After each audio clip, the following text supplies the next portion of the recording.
Good evening and welcome to the Bobby Moore Stand. I'm Gary and this is Chris. How you doing, Chris? I'm doing good, thank you, mate. Doing good. How about yourself? Oh, I'm all right. I've been ill for a couple of days, but I'm supplementing my energy levels with a monster. Oh, mate, where's the can? You're now drinking out of a pint glass. Oh, couldn't face a can, Chris. Couldn't face it. Couldn't face it. It's uncouth. Free advertising. You don't want to do it anymore. Yeah, that's right. So on the show tonight, we've got the latest and greatest news for what there is, and we're going to have a discussion around the latest madness to emanate like a bad fart from the London Stadium, which is we've got no money to spend. Got no money to spend. Evening, Fairy. Bleeding poverty before we even get to the summer. Evening, Farry. Fairy. Bloody old Farry was he? Fairy. It's No, you, it's isn't going it? to say Fairy. It's this Farry. It's a fairy. Let's go fairy. Whatever. But before we start, if you watch the channel, please could you subscribe to it? The Bobby Moore Stand on YouTube. Hit the bell notification icon and give the video a like, please. It all helps. So let's talk about some news. This came as no surprise whatsoever. A story that was circulated earlier in the week around David Moyes wanting to make 2 signings from his old club. Have a guess what 2 he wants? Might not be Souček and Soufal by any chance, would it?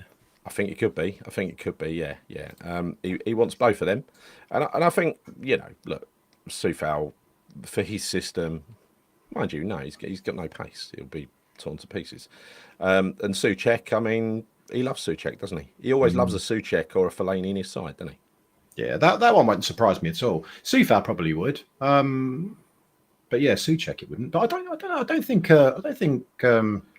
Potter would be keen to let him go. Actually, I don't. I think he will see him as quite important to his plans moving forward. He's out of contract, Soufal, at the end of the season, so I think we've got an option on him. So we could actually screw Moyes by giving him another year's extension and then charging a fee for him. That'd be cheeky, wouldn't it? But I dare say we're going to do the right thing by Soufal and whatever he wants, I guess. Souček. Soufal I'm talking about. With Souček, he's still in contract. So, and he's played pretty well under every manager, to be honest. Been the odd dodgy performance, but he's got to be worth 30 million of anyone's money, isn't he, in the Premier League? I would say he's definitely £20 million player. Bearing in mind he's 30 years old now, isn't he? He just turned 30, so that don't matter. Age is not a problem for Moisey. It's not. It's actually very true. Yeah, he's got a track record of buying older players, isn't he? But also, Souček's not really one for pace, is he? So I don't think he's going to really lose too much, is he? Now that he's turned 30, or no, he never had it. He's got nothing to lose. He's got nothing to lose. But and then the next one is Todibo. I think I call BS on this one. Todibo is wanted by Amorim together with Aguerd, who's done superbly well in La Liga this year. I don't buy that, and I don't think we should be selling Todibo at this point anyway. He's only literally just started making a difference, and we've seen the real Todibo, the quality that he is, and we've got to pay for him at the end of the season. So why would we sell him immediately?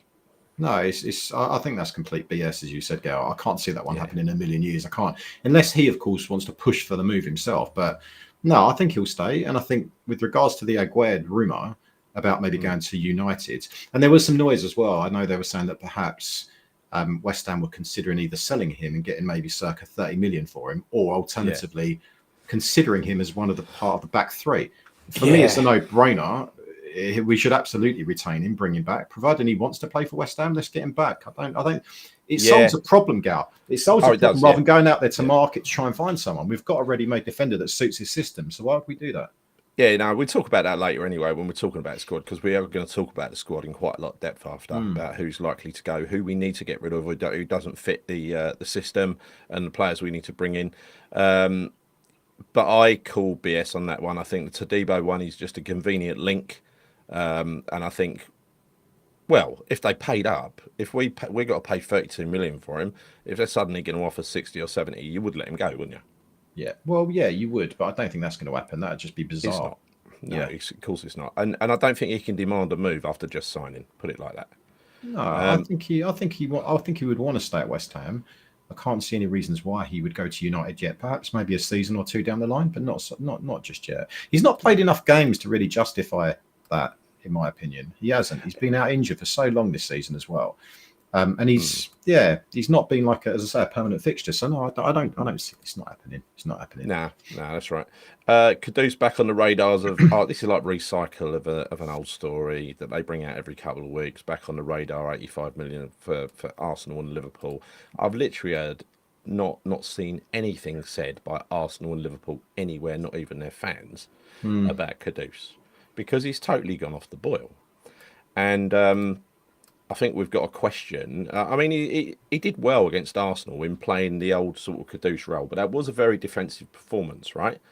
And it seems to me that he was more suited to the Moyes ball than perhaps either the Lopetegui ball or the Potter masterclass. You know, I don't know. I reserve judgment on that. I think, particularly with Potter ball, or what do you call it? Pottery was your kind of way you're... Pottery. Yeah. I mean, because I think you've seen him play some good games, like you did against Arsenal, against Villa. He's had some good games, but equally he's had some bad games. And I don't know whether that's just down to a lack of form, confidence, the fact that maybe he was angling for a move. It could be one of a number of reasons, right? So I don't know. I think that a player of his ability, I think would suit pretty much most systems. I do. I just think it's just been him not really on it, in my opinion. Just too inconsistent. If he could play, I think he's suited to Liverpool as a replacement for Salah. Because he could play in that position and he could score goals. Salah plays on the right, doesn't he? Yeah, that's where he does his most destruction, isn't it? But I'm not sure we can't do better in terms of if we get a decent offer for him. I think we've got to let him go, because I think they'll bring someone in more suitable to the Potter system who fits in straight away, rather than having to adapt Caduce to fit in a system. Yeah. What do you think would be a decent offer for Caduce though now? At the moment, I'd say about 60 million. Yeah. I mean, we can't be letting him go for less than that. We can't. No, we can't. But we know that he 85. is. But you could arguably say that last season, when he was at his pomp, he was like £100 million player, mate. I mean, we're all talking about how he could be worth more than Declan Rice was.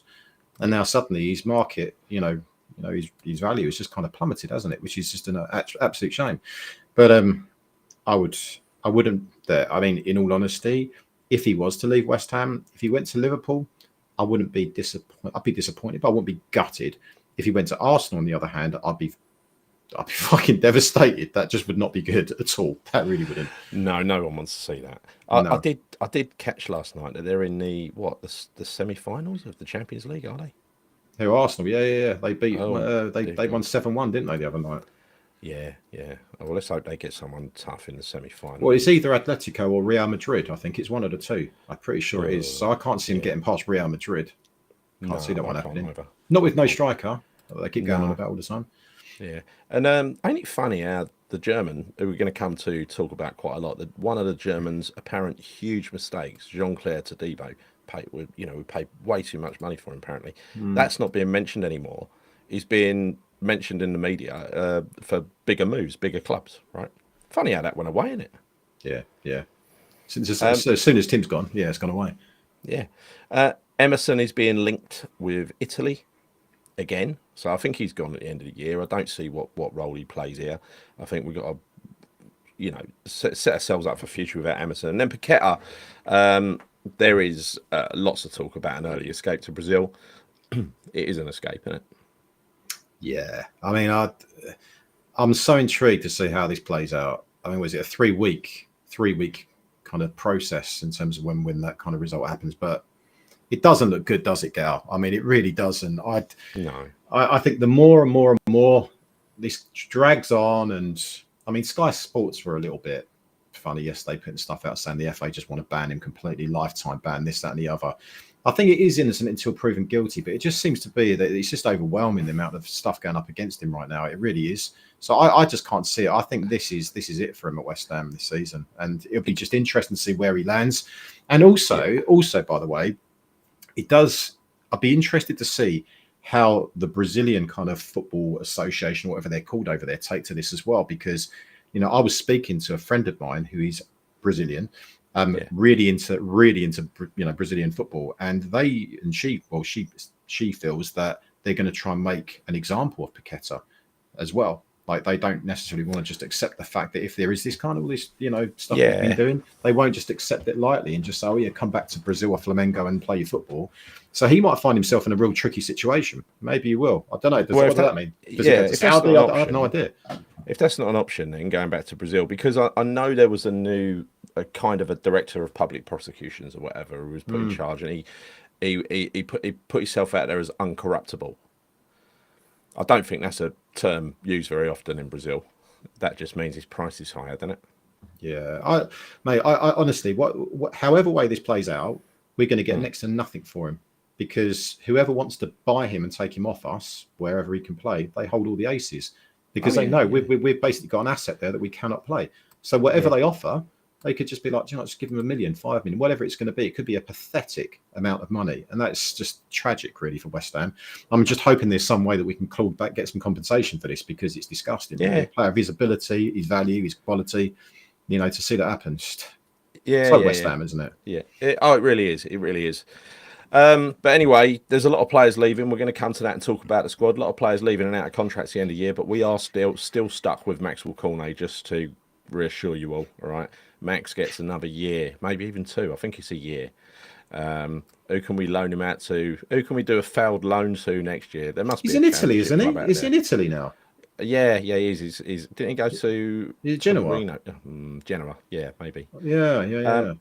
So back to the headline. So we've done the news. That is the news. You got any other news? There was that comical story about Lopetegui being third in line to replace Amorim. Oh, that was That hilarious. just would have been brilliant, wouldn't it? Can you I was imagine? winding up a few of my Man United mates about that because I mean when I saw it initially I was like, oh, clickbait. Yeah. But then I saw it again and then I saw it again. It was like I've read 3 articles on it now. And I just thought to myself, that's got to be bullshit. I mean, how on earth would they ever consider Lopetegui? I mean, he's on a short list of apparently three other managers. I mean, if he's on the short list, heaven forbids what the other 2 candidates are, who they are. I mean, good Yeah. God, awful, mate. Unbelievable. It's funny, They need though, to isn't get it? themselves. They need to get themselves a copy of the VHS tape with this season's West Ham highlights on it. And run through it and see how he plays because I think they'll change their mind. It's a terrible, terrible, terrible period of football, isn't it? It's got to be a bit of nonsense, mate. It's got to be a bit of know. nonsense. Can't be real. So we have no money to spend apparently in the summer or very limited funds because the German did it. Everything that was bad, the German did. Not including Todibo now. That was for a few weeks ago. Not now though. And the rest of the damage was done by us, the fans, because we dared go against the club and express our unhappiness about concessions and also propose season ticket rises that were put out by that Muppet on Twitter the other week. Obviously, just testing the water to see how angry we'd get, and we got really, really angry. And apparently, there was a lot of people, a hell of a lot of people, who were signed up to Hammers United, which turned out to be quite a representative base in the end, 20,000+ people. And that is the kind of size that when that previous March where Sullivan got together with the guy who arranged it and come to an agreement to call it off. Well, it was about that size at the time. So clearly 20,000+. That's when it starts to worry the owners. And so not only have they frozen season ticket prices and re-enabled concessions, but actually released this statement today, which is a really odd statement. So it's clearly drafted by Karen Brady. You can hear her voice behind it. Being a season ticket holder also gives you access to a host of benefits. These include cup matches, where you pay extra, an exclusive window to buy tickets for your friends and family for each Premier League match, and the ability to use our ticket exchange for games you're unable to attend. Yeah, that's brilliant service. Fantastic. Get partly get half as much as they make out of it. Meaning you earn club cash, so monopoly money that you can't spend anywhere other than on retail, Club London, ticketing and your season ticket renewal. For 2025-26, men's team season ticket holders, men's team season ticket, oh right, yeah, okay. Season ticket, I didn't know there was ladies ones, who renew before the 31st of March will also benefit from an exclusive seat relocation window, as well as the ability to buy up to 2 additional season tickets for friends and family before we offer vacant seats to our waiting list. Additionally, early renewers will gain a bonus 3 loyalty points, and we know the meaning of loyalty, don't we? So that's great, Chris, for the people that have been lurking on that waiting list for many, many years, hoping to one day get a sniff at a season ticket. As the club reduced them year on year on year, the numbers available, and they became harder to get because they wanted to get more tourists in the ground. Suddenly, they're allowing season ticket holders to use their season ticket privilege. Well, look, it's good to have a privilege because we ain't got any others, to jump the queue. Yeah, I mean, I'm kind of in two minds about it. I've been sort of digesting this for the last few hours, and I think that first and foremost, we know what the club's ploy is, but they want to bring in the money straight up. They want to bring in as much money as they possibly can do by the end of March, right? Yeah. I don't usually do that. Every year, I will renew at the very last moment because I refuse to give the club my money until, essentially I've got no other choice but to get my ticket. I'll always renew it, but I always do it at the last second, a bit like you, right? The additional 3 loyalty points does make it a bit of an incentive for me to do that. I'm not going to lie. Of course it does, because we all want to go to away games. But if I look at this objectively, I feel sorry for a lot of fans that cannot afford to renew, in March. I mean, I understand that you can still pay on the drip and you would still have that benefit of getting those 3 loyalty points, providing you obviously you do renew in March. But regardless, it's pushing people into a position where they almost have to put the money up now, put some money up now in order to renew and to get that benefit. But I do it kind of excludes a big proportion of the fan base here, because there's a lot of people out there that cannot afford it. They're saving up or whatever to try and buy their season ticket at the very last moment. The 2nd of June, I think, is the deadline, something like that. So I think it stinks, mate. I don't like that. I don't like being pushed to buy. I know what the club are doing. They're trying to get their money in. I understand. Well, I understand it. From a business point of view, I suppose I understand it, but I find it infuriating. And the bit with the season tickets, with regards to being able to purchase 2 additional season tickets, look, I mean, for me, that's a massive big 2 fingers up at all of those existing fans on this so-called waiting list. Now, we don't know what that waiting list looks like, but the club have kind of put it out there publicly saying, I think it's Brady specifically saying there's 30, 40 odd thousand people on this list. Yeah. How true that is, it's debatable. Do you know what I mean? It is debatable. Yeah, but what I do know is there are people on that. Well, there is a waiting list because I know people are on that waiting list, Scale, right? I do. How it works, I do not know, because I know some people that have been on that waiting list that haven't been on it very long, got a season ticket, and there's others that have been on it a lot longer and they're not even had a sniff of getting a ticket. So I do feel sorry for those those supporters that have been on this waiting list that suddenly now it's no benefit. They've paid their 10 quid or whatever it is to be on this waiting list. And suddenly you're looking at not being able to get a season ticket because maybe a shit ton of existing season ticket holders will renew for some people that they know. And look, let's get it right. Not all West Ham fans have got other friends that are season ticket holders. So they may not be able to take, advantage of this benefit that other season ticket holders have. So I feel sorry for people like that. I do. The thing that they really want to be focusing on, Gal, is working out how we can get areas of the fucking ground where we can really emanate an atmosphere from. That's what needs to happen. We need to focus that on it. Important. And if they can incentivize that somehow or do so, there are ways of doing this. There are ways of doing this. It's the next thing that Hammers United are going to get their teeth into. That is the next campaign, because something's got to be done with that stadium, because it is flat as a pancake over there now. I mean, I'm sure it'll improve. I mean, at the moment is a make do and mend season. We're not getting to Europe. We're not going down. Middle ground. To a certain extent, he's got to play the football that he's got to play. It ain't really going to be that entertaining at times. There is going to be some high points. There's going to be some low points, but really there's not much to get excited about. And it's reflected in the West Ham news at the moment, isn't it? So it is kind of a little bit static, and I think they're just trying to stir up a little bit of interest. And my response to them is, go fuck yourselves. I'm gonna pay on the very last minute that I can pay. Is that what are you going to do, Gal? Are you going to renew in March?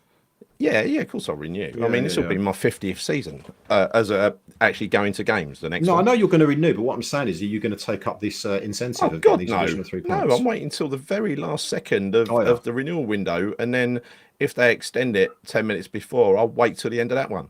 But what about the benefit of 3 additional loyalty points? Because they all count. What difference does that make to me, Chris? What difference does it make to me? You know, I know what you're saying. whenever, even when I went to a load of away games and collected a load of points, I was still short for the game that I wanted. I mean, it's an impossible system to crack if you haven't got an away season ticket, unfortunately.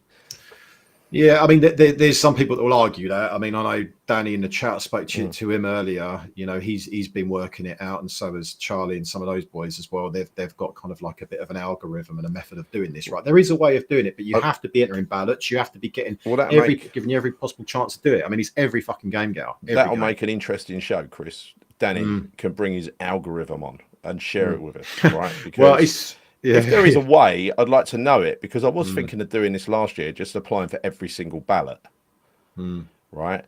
Just on the off chance that we have a good season, maybe. It's not so much an algorithm, Gal. Sorry to interject. It's not so much an algorithm. It's more a case of you can kind of weigh up the chance, the probability. It's a method. Yeah, a method, and you know the probability of winning certain ballots or maybe getting certain tickets for certain away games, based on X number of points and how you can accumulate them, right? So that's all I know. But I think ultimately.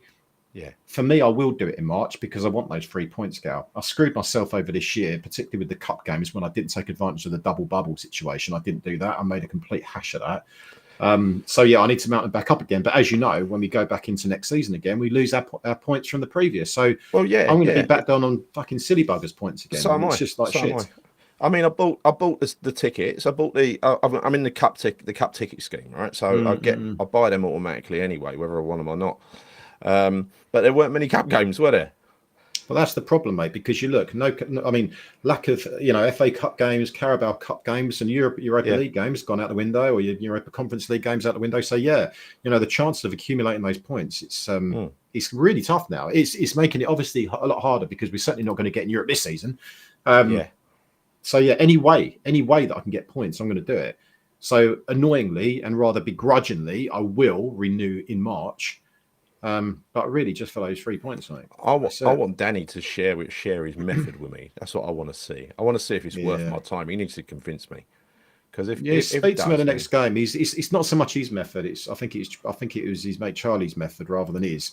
But yeah, he's got a way of working out the chances and the probabilities of getting certain points and blah blah blah. But I think Danny told me that Charlie he's on maximum points anyway. He's going to get that reduced by half as soon as we go into the new season. So then again, you start again, but ultimately everyone else is impacted as well. So it doesn't necessarily mean that you're in a less kind of privileged position to get tickets. You're not. You're in the same situation as everyone else that's got max points.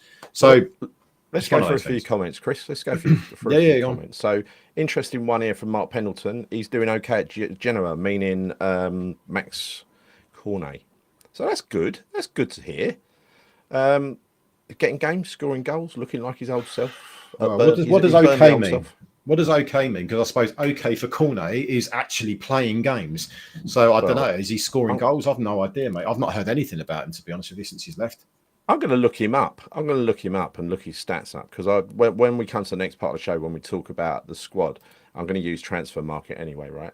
As an Aguerd said, he wants to play under Potter. I don't know. I hope so. Because that'd be a really nice thing to hear. I don't know. I've not heard that. I don't know if that's a rumour. I'd like to think it's true, but I don't know how true it is. And then Steve Palmer says it's a shame wanting to see Aguerd in the back line. I don't know what it's referring to, but I think, again, this has been said a few times, but I'd like to think I said it first, right? I'm sure I didn't. And that is, can you imagine, as good as Kilman and Sadibo look at the moment, put in left-sided top form Aguerd on the left of the back three? That'd be such a fantastic defence. I mean, two of the calmest defenders in the world. Well, Aguerd was before he got exposed and put in a position where he was getting done all the time. But imagine if he can play his game like Tadibo can play his game. They've all got different strengths. One's right-footed, one's left-footed. One's got an amazing amount of pace. The other one just gets up the pitch so much. Kilman just does it all in the middle, but he needs good players either side of him, or at least one side of him, right? I agree. Yeah, I agree. I think it should be a priority to keep Aguerd. Honestly, I absolutely do. We need him in the team next season. Yeah. Apparently, and if you're him, where you leave under a cloud and you absolutely detest the place, there must have been a dark cloud over the club when he was here with Moisey, right? If you were not one inside the tent, and so surely something inside you would make you want to come back and correct the record of West Ham, wouldn't it? Well, yeah, absolutely, Yeah, absolutely. And we know. Look, I think Premier we know. League. Yeah, Yeah, we know there's a player with Aguerd. We know that he's a player. I just think that he was put into a system that didn't suit his style. yeah, And I think under Potter, this style will suit his play. So I think it's a no-brainer to get him in that back three, kind of formation. I think would be. I think that'd be a must-have defence. I mean, can you imagine that? yeah, Those three at the back, AWB at right wing back and Scholes at left wing back. yeah, That to me is a solid defence, a solid defence. You've got yeah, pace, you've got strength, you've got the lot in there. So, yeah. yeah, no If we, brainer. Bring him back. by the way, if we do something like this, bringing Dan Ashworth in, even though we're not going to because it Mm. costs money, if we were to bring someone else in to be director of football and actually give them the title director of football, it would be a Sullivan pick, and that would be a little scheme to undermine the manager and the is he a sporting director? Kyle, what's his name at the moment? But he's the one that's doing all the recruitment. And that would be bringing another person in would be another way to create a standoff, right? And I would hate that. So we cannot cope with a director of football. So don't get one. Don't get one. Randy says apparently there was a story saying we're going. Oh no, same one. Fuck you know. God, I'm useless. You know why I didn't read the bloody name on it. Right, Ted the Hammer. It must do its right. Like and subscribe, everyone. Indeed, please like and subscribe, and please hit the little bell notification icon as well because it's really good. It's really good. That VHS tape, says Steve. It'll be repurposed from one of Sully's stash from years ago. Don't keep playing after the main video. You'll have a shot. Yeah, exactly. Sort the tracking out first as well. Something dodgy going on with this. Kids don't know they're born, do they? What we had to do with a little curly bit at the top of the screen. Yeah. So yeah, Ken, renew season ticket early, get the extra priority points. That's the incentive to renew before the end of March. There's a few weeks to go before the end of March. I will consider it, but I want Danny to come on a show and convince me. That's what I want. Well, I'll tell you what. Yeah. You can see what Danny's saying. Danny's are in the chat here. Oh, don't say that. Did they lose again? That's tragic. What, not in the UEFA Cup? Was that in the Europa? Say it was in the Europa, please. Please say it was. I've got to look. What happened? What happened, Spurs? Yeah, it was. Yeah. Yes. Because I was getting a bit worried. I was looking at it last night. I was seeing Arsenal in the semi-final of the Champions League. I was Spurs about to get into the semi-finals of the Europa League. They're in the last 16 at the moment. They lost 1-0 to AZ, a team that we battered quite a few times. That's a really bad result. I mean, we beat AZ at their place, didn't we? Spurs are shit. Let's get it right. Yeah. They're shit, mate. They're shit. We beat Newcastle on Monday. We go above them. So, yeah, they are crap. Ted the Hammer says, shout out to all West Ham channels. You're doing a great job keeping us, keep up the good work. Keep up on your ones. Well, yeah, especially on a diet of no news. You know what I mean? It's tough at the moment, which is why we've slowed down, because what's the point in making shows if you've got nothing to talk about? So we thought we'd just collect it all and do it in one hit. Lawrence Salmon says, pay at the turnstiles was so much easier. And I got in the under 12s one sometimes. Oh, yeah. Well, they used to, when it was turnstiles, you used to get a kid for free, didn't you? If your kid was really small, you used to squeeze in the same turnstile, give a little guy, the guy behind the counter, might not have been a little guy, give him a couple of quid or something. Randy says, I do hope Potter can try and appease the fans while trying to incorporate a style of play that can keep the majority happy. That is a concern going forward. I think what we've got to do is stop judging a game on its, as if that is representative of what we're trying to do, because I think I said a few weeks ago, and people just lose sight of this all the time, right? We're aiming for a destination. We're going for a destination. He's using the parts that he's got available to him to make a team that's competing with, that can roll over Leicester very easily without being in danger once, that can compete and look really comfortable away at Arsenal. He's got, since he's brought Ward-Prowse back, funny enough, it's looked like a very different team. Carl McCauley. Yeah, thank you. I always forget his name, Randy. I'm terrible with names. Is his name Carl McCauley Gary? That'd be good. Should be, shouldn't it? Like Joey Barton Mark. I don't know what they're talking about. I think Aguerd got fed up having to defend for 90%. Yeah, he did. It was pathetic, right? If you put a player out and you play to expose their worst weaknesses rather than play to their strengths, it ain't going to take long for him to get fucked off with you. And that's what Yeah. happened. Didn't suit him, mate. Didn't suit him No. at all. So this is what Danny's saying, Gal. Yeah, I was trying to put it. Yeah. Points Points make make prizes. You need to put the miles in. Yeah, I'll put the miles in. Look, even if I don't put the miles in, I'll buy the tickets. I'll give them to someone if I can't do the miles. You know what I mean, Danny? So it's just a case of getting my hands on the tickets. What I've got to stop doing is taking tickets from other people, because I go to loads of away games every season, but it's always me getting points for someone else, right? And I And know someone else hold up, Gal. You don't get points for sitting in the prawn sandwich lounges, do you, mate? You don't No, get that that. was only last week. It was only three Mate, times in a you've week. Some kind of record, changed. Chris. Some You kind of have record. changed. Yeah. Do you know what, chat? Right, the other day, so Gary was sitting near to the dugout with his prawn sandwich, and we were trying to find him. Me and Danny and Fred were trying to find you. We were zooming in from the other side of the ground trying to find you, and we couldn't find you, unfortunately. I wasn't near the dugout. I was nowhere No, near the dugout. you were That's why. slightly higher up, weren't you, with Yeah. the higher profile, the higher profile clientele. Yeah. We didn't see you. Definitely chucking in a Yeah, prawn sandwich. I quite liked the Club London. I quite liked it. The seats were, I don't know, atmosphere free. It was. Yeah, Luckily, I was in some quite good company, because other than that, it just would have been dull, right? But the view's decent though, isn't it? Even though you're further from the pitch, it's still a decent view, isn't it? Because you've got a side view of the pitch, haven't you? It's good when like it's my old seats up in the gods over the other side, where Yeah. it's good when they're attacking towards you, but when you're trying to see down the other end, it's like watching it on telly sometimes. Yeah. Not quite as bad as my old seats, but not far off, because they were above the kind of lower seats. There's like a rail that goes round, and there's like 4 rows of seats in the middle there, crammed in front of the boxes. So the boxes have got a kind of an area outside with some seats right at the front of the box. So they've got a massive, great big space. They could have a little game of football, a game of five-a-side on their terrace, you know.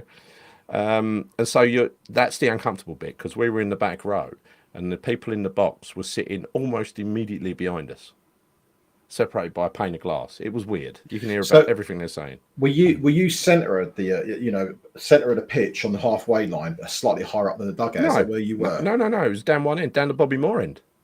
Oh right. Oh God. Yeah, Okay. yeah. I thought you were proper prawn sandwich, mate. I thought you were just behind Sullivan. Oh yeah, just in front of Sullivan. Sorry. No, it was they're the Forge seats and the other ones as well. So I was in them recently. Ah, okay. So yeah, all right. We've got no more comments. Let's get on with what we're talking about then. So enough of tickets and stuff. Now, the last window, if you're talking about the German and it's all his fault, the last window, not everything was the German's fault. The last window was consumed by Sullivan dragging his feet and trying to hang on to his beloved Lopetegui as long as he could. Didn't want to get rid of him, or at least, and he didn't want to sign Potter. He let that drag out for bloody weeks as well, didn't he? Loads of we tried, false bids put out there, tweeted by Sullivan's loyalists. Potter was left without any time left in the window and no money to buy players. They blamed Staunton for every single bad decision, and that was up until the point where he left, which was after Potter had even joined. A couple of weeks later, I think at the end of the transfer window, they got maximum value out of that, and here they are recycling it again. Last week, we heard the club backed out of concessions, which is great, but I had a certain trepidation in saying thanks, because you sort of think, well, and this week we'll find out why I had that sort of air of trepidation, because they're sort of saying that to Potter that he's got to sell his best players to raise funds. And I don't think that's necessarily the worst thing in the world from Potter's perspective, but you don't need to add to the negative press by using one of your bloody stooges to go out there and wind up fans and get a reaction, right? Something will happen. Apparently, I heard the club are very happy with Potter and they believe in him. So whether that translates into backing him or whether that translates into thinking he is actually Harry Potter and he can do magic tricks with what he's got, I don't know. But saying it's the German that caused all the financial mess and the fans, it's just like, I'll leave off, will you? We made a few dodgy signings. I mean, why did, for instance, this is the one that Sullivan absolutely wanted, and I'm not saying it's a bad signing because it ain't. It's a good signing, but we signed Somerville when we didn't need a left winger. Why did we do that? And we've done that before, haven't we? Where we ended up with an abundance of midfield players, central midfield players, that we had too many of them. I mean, look, to be honest with you, I don't agree completely, because I think we kind of did need a left winger, because we were playing, Paqueta on the left wing, we were playing Kudus on the left wing. So I think that's one area we could have actually done with a left winger, actually. So I don't necessarily agree with that one, but I think if you're talking about wingers and signings that we didn't necessarily need to make, well, Guilherme's the obvious one, playing on the right wing, because we obviously got Kudus and Bowen that play on the right hand side. So for me, he's more of an example of money. I don't want to say wasted yet. Maybe he might be someone for the long term. But again, I'll go back to my point with him. I still have major doubts on him, Gal. I know you don't. And what do we really need, though, Chris? What did we really need? Striker, I mean, you've got to bear in mind. Striker, you've got to bear in mind he's still. Bear in mind, he's still 18. He's younger than most of the kids in the under 18s, right? He's not going to be ready for top level football yet, right? We needed a striker, a top striker. We should have bought the geezer at Villa. Sullivan decided, no, that's too rich for me. I'm going to get Somerville. Here's the change. Go and buy a striker, German, right? And Steiten went and bought Fulkrug ridiculously. I mean, there must have been better out there for 27 million, and we've lost 12 million on him straight away. He's worth about 15 now. We've got hardly any value out of him this year. Fulkrug is 32 now, Gal. Fulkrug is 32. He's not worth 15 million now, right? No, he is. He is. There are about two or three very decent clubs in Europe who still want him. Well, I personally don't think he's worth 15 million quid. I don't. For a player with his injury record, irrespective of his age, well, even that, mate. What's that? 12 million quid? I don't think he's worth it, Gal. I don't. You know, he's still a German international striker. I couldn't give a shit. I mean, he's a German international striker that's fucking always injured, Gal.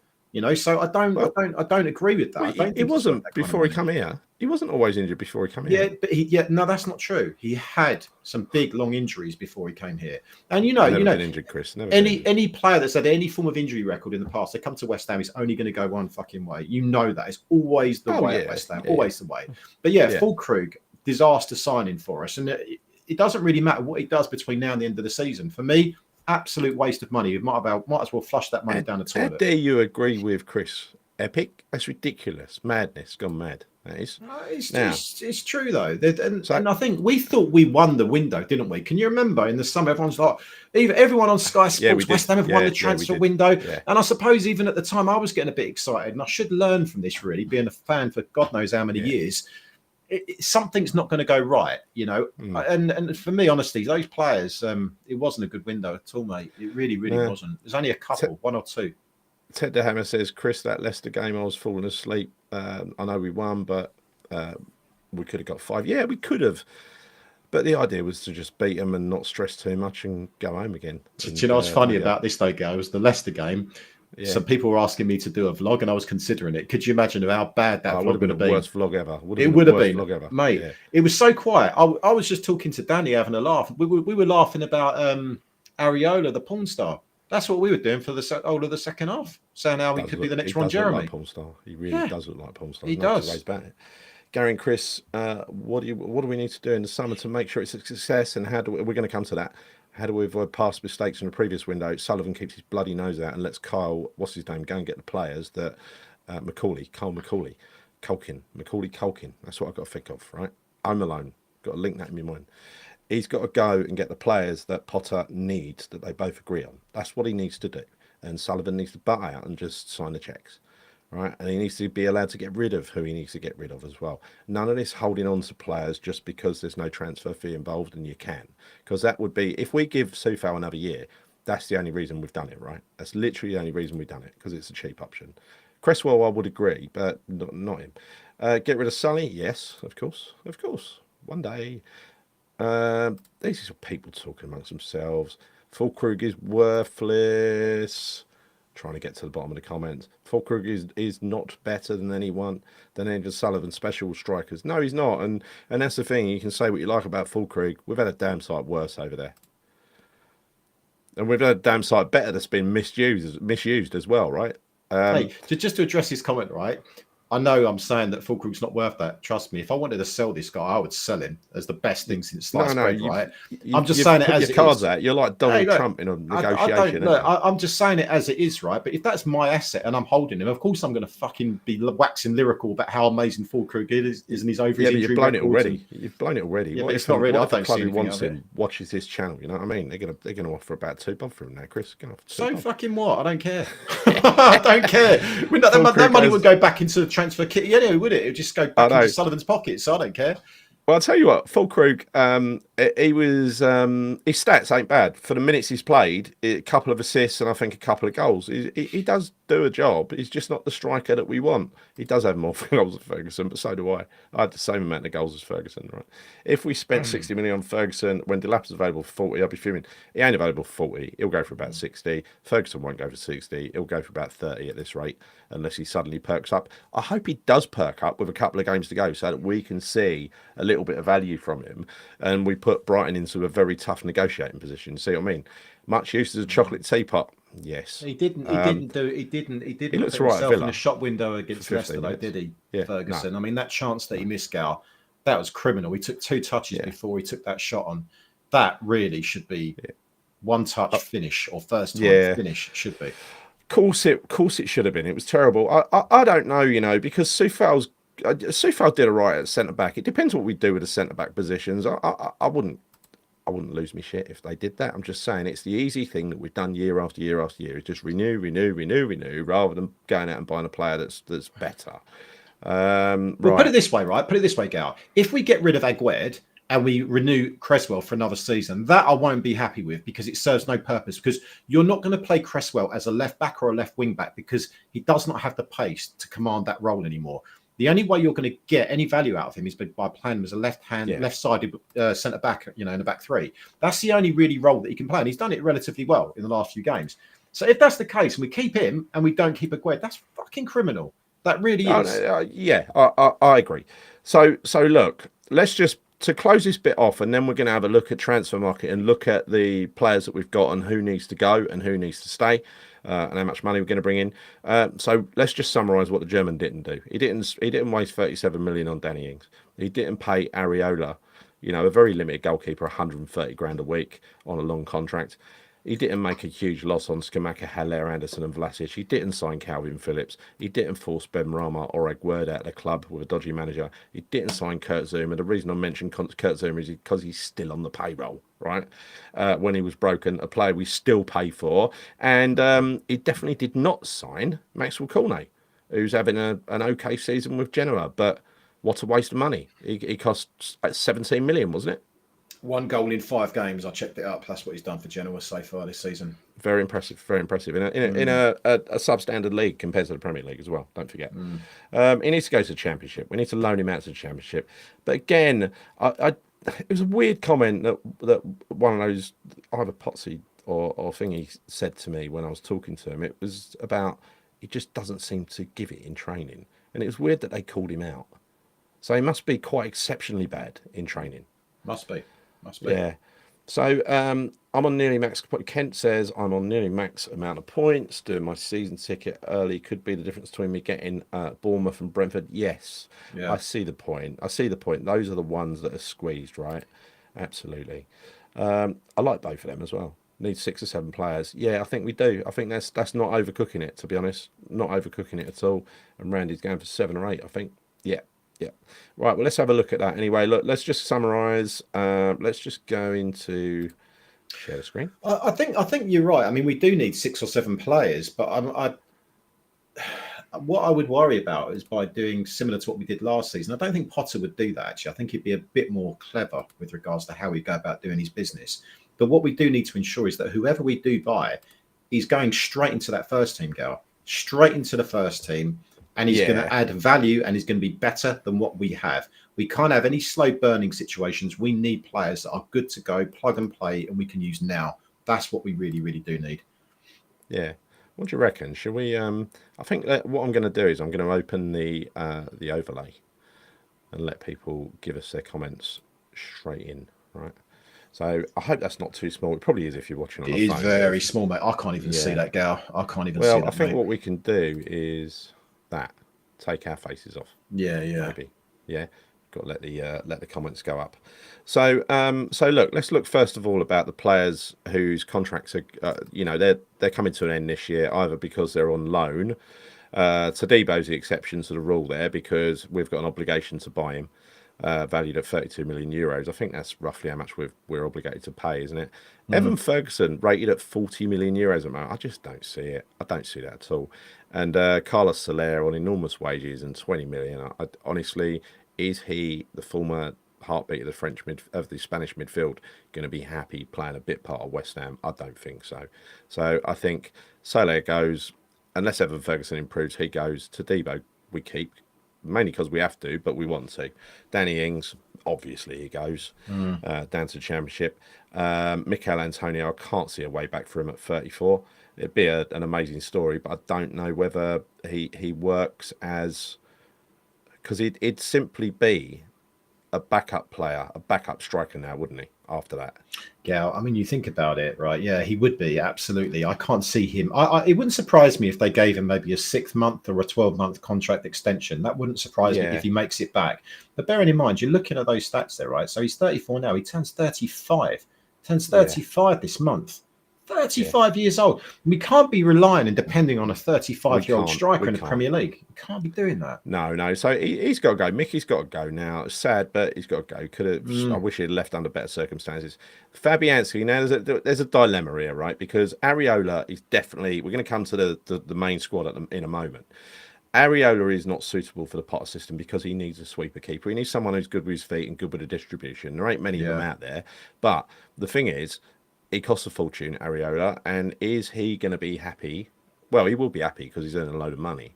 But do you really want someone who's earning that much to be sitting on the bench or do it playing cup games? So you might. What I'm saying is, Lucas Fabianski might be a better option to keep for a year as the backup keeper, who hasn't disgraced himself. He's done well this year. Rather than Areola, don't you think? If we can find a buyer for Areola, I don't know who would buy him. Yeah, I mean, we really do need a better keeper. I mean, we definitely do.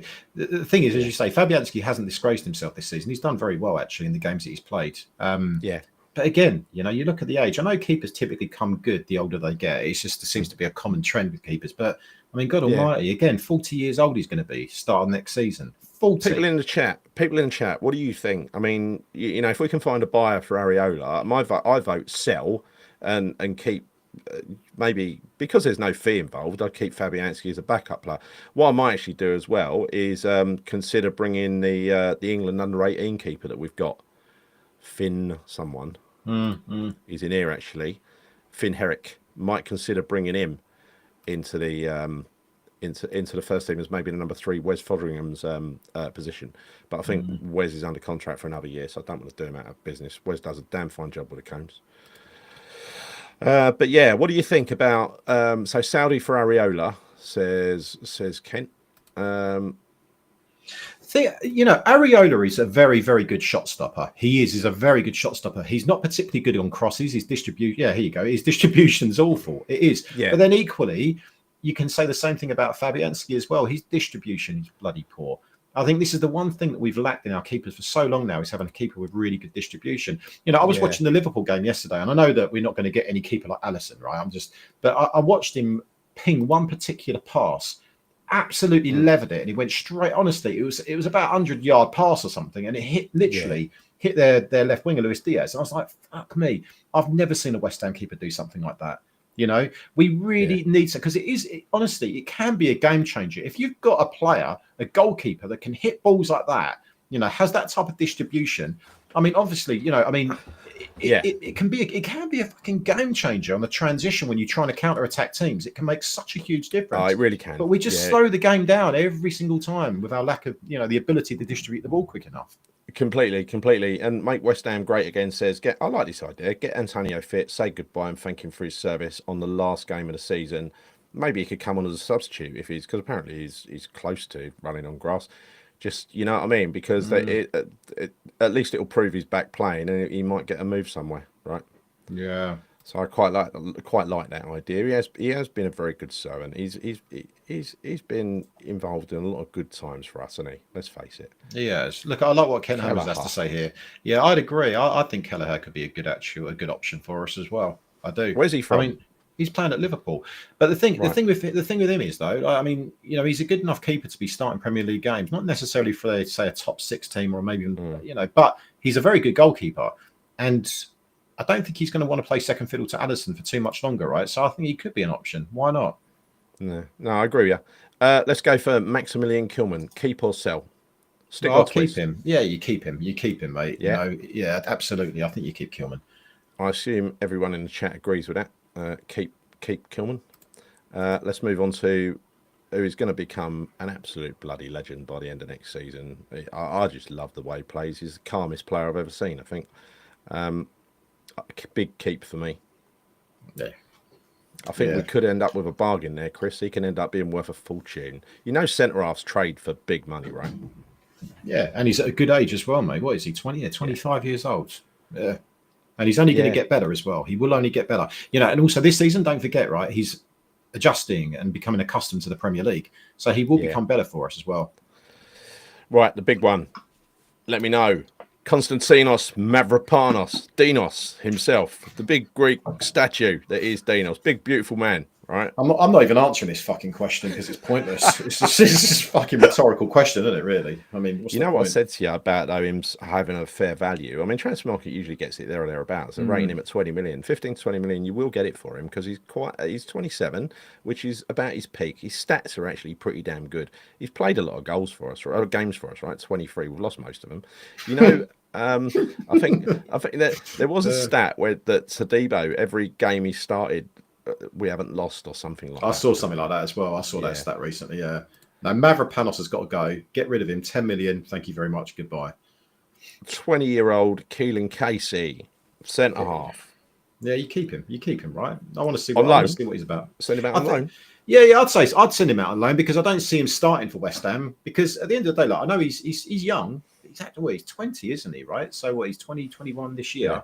I think he needs to go out on loan. I think he needs to spell a bit like Potsy's had. Stick him in maybe League One or Championship and see if he can. I totally agree because that's going to toughen him up big time. And I know he's on a sort of weight gain thing. Epic says who by Mavropanos. Apparently, quite a few. He did all right. The reason we bought him is because he was doing quite well in Germany. Hopefully, he needs to play in a slower league, and he's a very meat and potatoes defender, isn't he? He can't play a cultured game, a possession game. He just can't do it. I'm questioning whether he's actually a football player, Gal, if I'm being honest. I just think he's fucking useless. How can he be anything but a football player looking like that, Chris? Magnificent man. No. I can't talk about him any longer. So, Casey, keep. I think we're getting a lot of agreements here. Next one is Emerson, because Emerson, for me, look at those trophies he's won. Bloody hell. Show it went all with West Ham, but he's got a full set of European trophies. It's pretty. He's the only player that's got that as well. He's the only player with that accolade. That's incredible.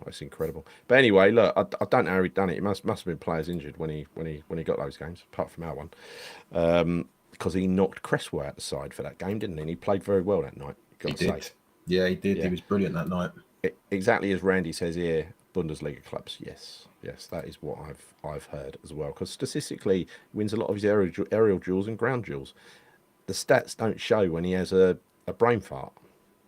Which is every fucking game. So he does not suit Premier League. Well, how do you know? How do you know, Leslie? Until you've seen him play in a team where he suits the style, how do you know he doesn't suit the Premier League? He suits La Liga, which is a very tough league. And Trudge would sell him as well.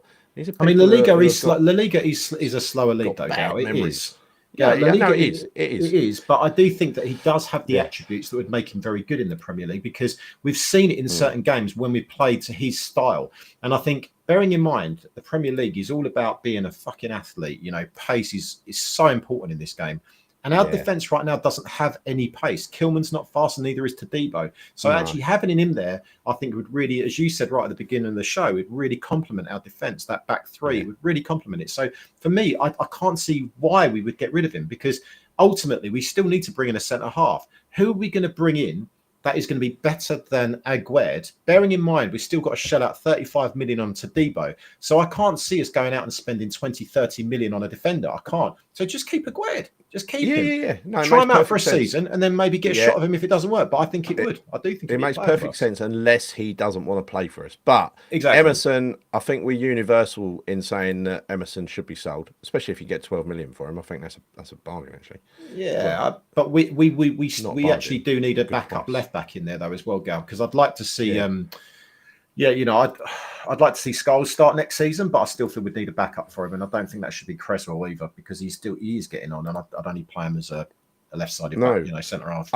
No, yeah. I would keep Cresswell and play him as a backup centre half, and at a stretch play him at left back. But you don't really want to do that. You want to play him, if anything. You definitely need to sign a left wing back, and we're going to make the list of what we need to sign at the end. But we definitely need a left back stroke left wing back, because as well as you can't let Skulls do it all at his age, but he needs to also have competition, doesn't he? Yeah, of course he does. Yeah, absolutely he does. Greaves for Ipswich. We were supposed to have him once before, Eric. We were supposed to have him once before. See, it's split. It's split. Stephen says keep Aguerd. Not a fan of that Greaves at Ipswich, though, to be honest. Is that Greaves? Yeah, he's left-footed. Yeah. I'm not a fan of him. I've seen him have a few absolute stinkers, to be honest with you. He's been good in some games, but he's bit of a Mavropanos from what I've seen. Some of the mistakes he's made, and I think actually, I'm pretty sure he made one against us. If not against us, it was the game that we played, the game that they played before they played us. And I was watching that game because I'd just like to do my research on Ipswich, and he was bloody awful. So don't know. I've seen Aguerd defensive stats from this year's successful season. Does that mean they're bad?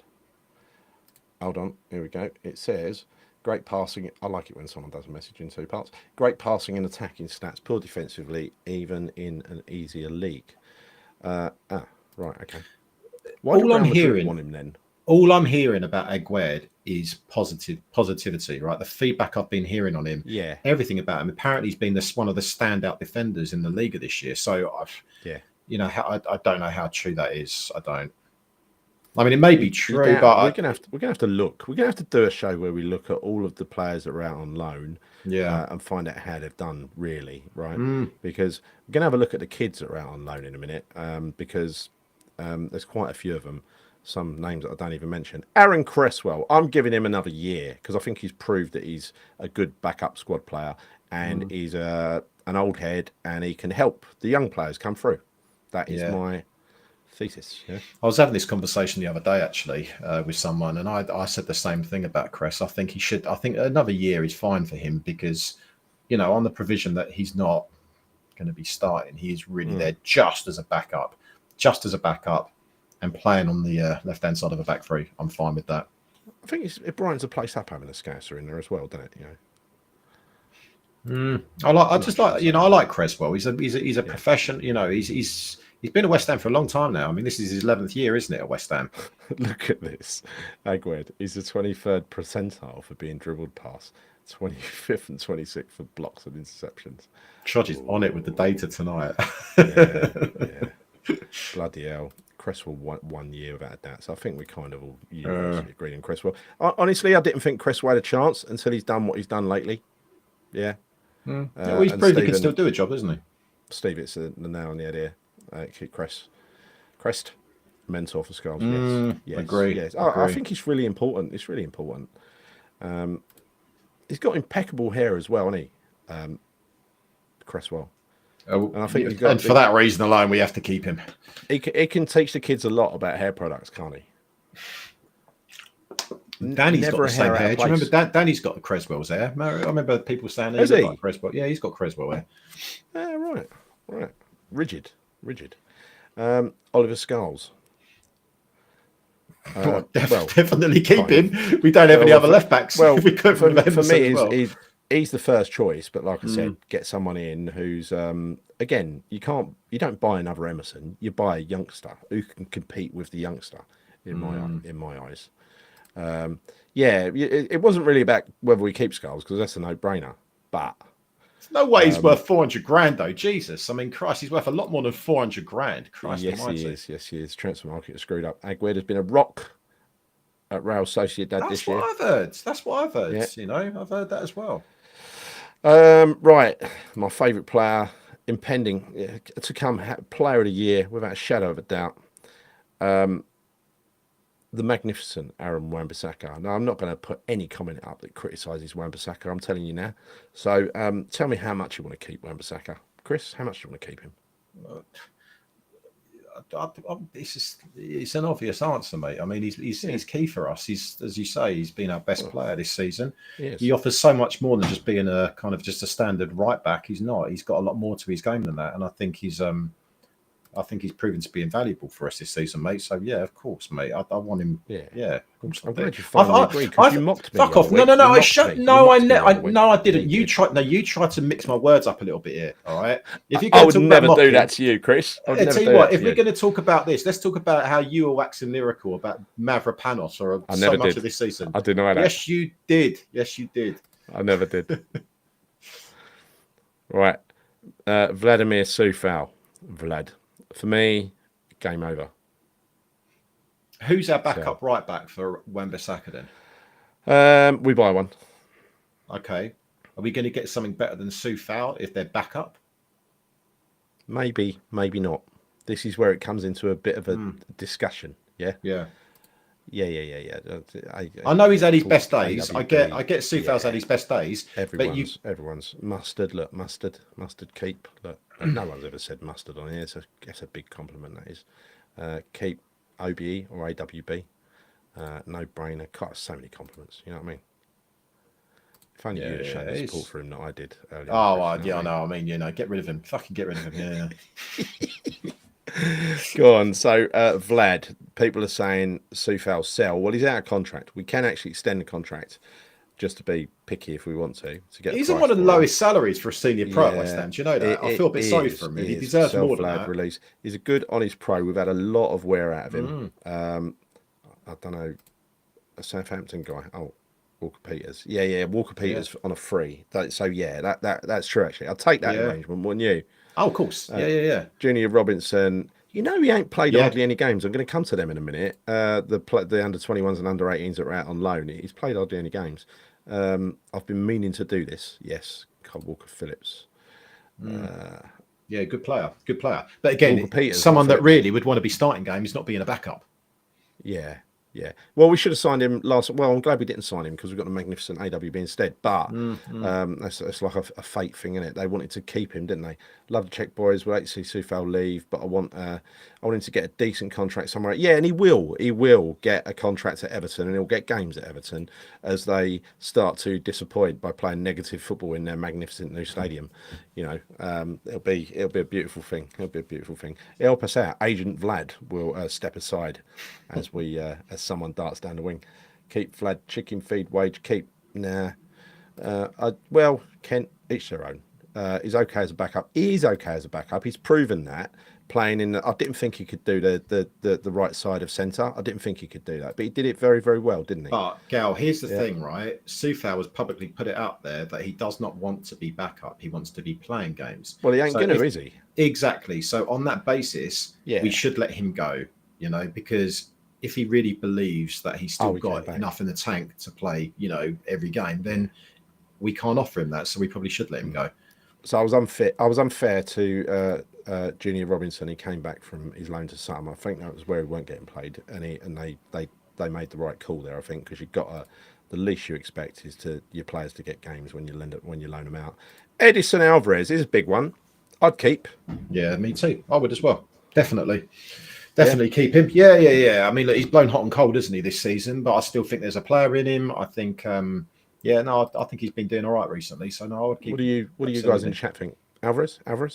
Is he staying? Is he going? That being said, if someone offered silly money for Alvarez and we had the ability to reinvest that money and buy someone who's a bit more box to box, then I might maybe change my mind. I don't know. We paid a lot of money for him, though, Chris. I don't think we're getting that back yet. I think he needs a whole season, like a lot of them do. You know. Suchek, Big Thomas. Would you keep? Would you sell? Bear in mind, Everton are definitely going to want him. Yeah, you know, it actually depends on what kind of money we could get for him. Because if you think we can get 25, 30 million for him, I might be okay with that, to be honest. I know that he has the knack of, you know, being in the right place at the right time and scoring the odd goal here and there. And he has proved to be a very valuable player for us. But is he going to suit our style of play moving forward? I don't know. It seems as though Potter does like him. He does seem that way. And he seems to be liked by every manager. Every manager likes him. But does he suit our style of play? I would argue no, because it's a passing game. It's a possession game. I think he's put he's playing those three midfielders who are quite incompatible in a system where they can all be compatible, but you're Yeah. not bringing out the best in Souček and Alvarez are being played in a very safe way, aren't they? Hmm. If they want big money, yeah, I'd charge at least 50 million to Everton for Yeah, Souček. you got the Moyes Yeah, tax. So if yeah. Moyes wants him, you've got to add on another 25 million. So yeah, I'd gladly take 50 million for. No, Well, but on 25 million, I would sell yeah. Souček. I would. Yeah. There's going to be people divided. Stephen says keep. There's going to be a lot of people who say that, and I can get that. I can get that. We should keep Soufal until he scores a goal. That could be another 20 years. You know that. Keep Souček. Can't sell Souček really. Yeah, it's going to be a bit unsettling to get rid of Souček, right? Keep to just piss Moyes off. Yeah, and I stick him on the don't. bench. Yeah, I don't really care about Moyes. It's what is. I know you're joking, but it's just what is good for the team. And look, Potter knows better than anyone, doesn't he? Keep. A lot of people saying keep. Souček or ever as sell one. Yeah, but then who do you use as backup? But then you got Potsy coming back. Don't forget. So maybe that'll be the solution. So let's go. So Thomas is mixed, really. That's the I'm a only bit on the one. fence with him as well. I've got to admit, but I think Yeah, there's got to come. It's got to get to a point where it's like, you know what, we do need to get a shot of him, yeah, because I don't think he's. I do look. I mm, love everything that he's done for West Ham, and I respect yeah, and appreciate everything that he's done. But I want to see a different type of player in there, Gal. I do. yeah. Someone with a bit more flair, and that's not him. Yeah, I think Solaire's a send back, and he. Oh God, yeah, yeah. I mean, honestly, I'd drive him back to what PSG if I had to. I, For me, that's an I don't absolute think he's waste. that bad. No, no, no. My point being is, he's that bad for 20 mil, Gal. We can't afford to be Oh wasting yeah, 20 yeah, yeah, million on Soler. yeah, So based on the value, if we got him for like 5 million, I'd say yeah, keep him. But no way yeah. are we going to get him for 5 million. So for me, I think Soler has to go back. 20 million is just way too much for a player like that. It really Controversial is. one, James Ward-Prowse, and I likened his performance the other day to Mark Noble. I think it Mm, was. I like him in this system. Whether I think a player like him is important in this system because he knows he makes decisions. It's not just one mode for him where you just go forward irrespective. He considers what's around him, what's on, what's not on, and recycles the ball as necessary. He's very patient, just like Todibo, when he's played in that sort of responsible central midfield role. I think he's only 30 still. He's got a couple of years left in him. We ain't going to get the money back we paid for him because look, they're saying he's worth 16 million now. We paid 30 for him. I think you might as well keep him, right? He's a very good pro, apparently. yeah, keep him, but not for the first 11 for me, Gal. Next season, I'm talking about here. Yeah, I would say keep him, but I want better options in the midfield, not Ward-Prowse. Yeah, but he ain't going to be, the role that he's playing at the moment, that kind of keep it ticking over role. He ain't going to be the attacking midfielder. That'll be someone else, right? I don't know who exactly, but everyone's saying keep pretty much. I No one's just, saying do you know sell. what it is, Gal? The one thing that we really lack in midfield is pace. And you look at all of those midfielders we called out: Souček, Alvarez, James Ward-Prowse. None of them have got pace. No, we need a So, box to box. We need yeah, a which box is to box why, midfielder. we need to make some kind of like fundamental Yeah, change in the middle of the park because yeah, they're not the yeah. answer. It's not. We need But to get something in there that's going to. And I don't know. That's what I'm saying. So but I'm kind of. I but wouldn't be but against selling him at all. I wouldn't. but we need players to play in different styles against different oppositions. You don't need Yeah. just one type of player, right? Yeah. No, I agree. I agree. Yeah. But like I say, he's not a starter for me every week if he does stay next No, season. I think no. we need a better option, someone that's more stronger, someone that's Yeah. faster, someone I, that's ultimately a bit more dynamic, box to box. oh, That's what we need there. yeah. I agree. I agree. This one is interesting. Andy Irvin, Fucking legend. keep him and build a statue of him. Love him. Want to Yeah. keep him, Andy Irvin, absolute legend. I'd keep him. I'd keep him in the squad, Andy. Personally, I would. He's worth 5 million already. He's only had a handful of minutes. Who would have He's thought? what, Who would mate? have He's thought? worth at least 50 million, Andy Irvin, isn't he? I mean, Yeah, he's yeah. going to be an icon for He's West better Ham. than Palmer. I mean, we said it the other week when we were at Chelsea. Definitely better than Palmer. Amazing player. Yeah. So we're nearly there actually. Guido Rodriguez, I think everyone says go. I'm not even going to bother Yeah, with him. I fuck him think off. Lucas Paqueta is look. We would keep him if we could, but it's very unlikely that he's going to be around, judging by what you read. Somerville, that's a definite keep, isn't it? Of course, he is. Yeah, yeah. Yeah, no one's going to disagree with that. Mohamed Kudus is a controversial one. Who would keep and who would stick, who would twist on Mohamed Kudus? Let us know in the chat. So, what would you do, Chris? Okay, so I think first off, I'd like to understand whether he wants to be here. Okay, that's pivotal in terms of me coming to a decision on this. If he really wants to be here and play at the level of what we know that he can do, then I would absolutely want to keep him. Unequivocally speaking, keep him, because I think he is a brilliant player. Okay. Yeah. However, if he's going to be the same Kudus that we've had this season, and we get 85 million for him, which I believe is his release clause, then I would say sell him and reinvest it elsewhere. So it does depend. Like I say, there's a few variables in there. It depends on where his head's at, how much he wants to stay at West Ham, and how much, I guess ultimately, is he really going to get back to the levels that we know he can do? If he will, then I'd love to keep him going, because I do think I think this season, I just hope he's just a blip for him, and he's going to prove to be a consistently great player for West Ham. But I can see him leaving. I can see him leaving. Yeah, because he's probably our biggest sellable asset, isn't he? Let's be honest, he is. Oh, for sure. But I just wonder how much impact his misbehaviour and the other people's misbehaviour had on the squad. Because I know it's Lopetegui's fault. I do blame Lopetegui, but I also blame the players who did it. They should have more control. The way he got sent off, basically served a double ban. That was just so petulant. I'm never going to forget that, really. It's always going to be back in my mind. Yeah. I don't think he's lazy. I think he tries really hard, but I think opposition teams have learnt how to stop him playing. And I think, to be fair, to get the best out of Kudus, this is what I think anyway, he needs to play for a top team where they're going to be on the front foot a lot of the time. He doesn't need... He can't be... He did it under Moyes, fair enough, but there was also a lot of counter-attacking under Moyes where Paqueta would be picking out the ball and him and Bowen would be running onto it when they were playing well up until Christmas. After that, it all kind of went wrong, didn't it? Yeah, we need to see more. We have only seen 45 really, really excellent minutes from Somerville. You're right there, Randy. I think Kudus is coming back. Well, for the Arsenal game, that was his best game of the season by a mile. So I think basically people are saying sell Kudus. I think we've got to cash in on him. Jared, no one's selling him. Luis Guilherme, he's 19 now. He was just 19 a few days ago. He's worth 22 million according to Transfer Market. Can't see that myself. He's still playing regularly in the Brazilian under-20 side. I think he played in like January for him. He's not had a chance at West Ham yet. I don't think he's really found a way, or no one's found a way to play him in the Premier League, and whether he can play in the Premier League or not, I don't know. But what would you do with him, Chris? Bear in mind, his wages are probably bugger all, right?